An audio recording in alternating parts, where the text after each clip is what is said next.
पटना से बड़ी राजनीतिक खबर। प्रधानमंत्री पर की गई अभद्र टिप्पणी और कांग्रेस कार्यालय में हुई झड़प के विरोध में बीजेपी ने आज राजधानी में मौन धरना दिया।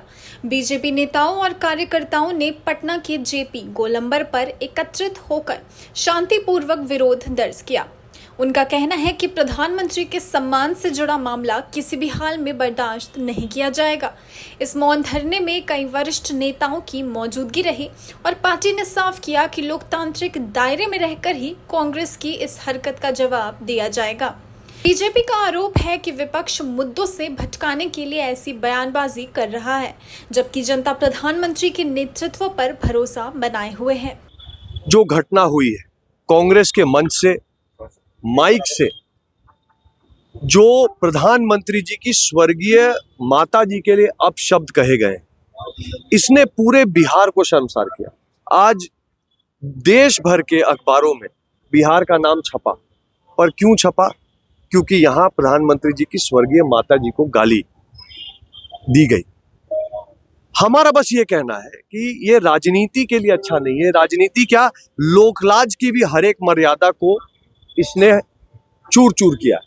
अगर राहुल जी, तेजस्वी जी को लगता है कि ये गलत हुआ है, उनके मंच से रिजवी जी जो कार्यकर्ता है उन्होंने गलत शब्दों का चयन किया है, गलत बात रखी है, तो राहुल जी, तेजस्वी जी को इतनी संवेदना होनी चाहिए कि वो बिहार की जनता से, प्रधानमंत्री जी से क्षमा प्रार्थना करें। क्योंकि माता जी मेरी भी है, माता जी राहुल जी की भी है, तेजस्वी जी की भी है। किसी की माँ को, किसी की बहन को इस तरह के शब्द का प्रयोग अगर आप करिएगा तो निंदनीय नहीं, वो सही मायने में आक्रोश का कारण बनता है। तो यहाँ तो प्रधानमंत्री जी की माता जी की बात है, और वो भी स्वर्गीय माता जी, जिस बिहार को हम संस्कार से, संस्कृति से जोड़ के देखते हैं, जिस बिहार में हम छठी मैया की पूजा करते हैं, जिसको हम सीता मैया की धरती कहते हैं, वहां पे माँ की गाली दी गई। ये बिहार के लिए शर्मसार करने वाली बात है और बिहार की जनता को ये स्वीकार्य नहीं है। धरने के माध्यम से आप लोग क्या मानते हैं? देखिए, ये कोई राजनीतिक मुद्दा नहीं है।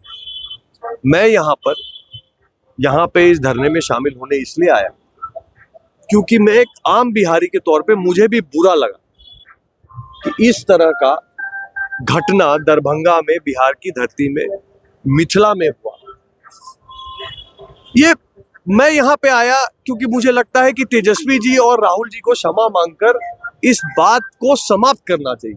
हमको एक मैसेज देना चाहिए कि हम राजनीति में विरोधी हैं, पर किसी की माँ और बहन को राजनीति में घसीटकर हम अपनी राजनीति नहीं चमकाएंगे।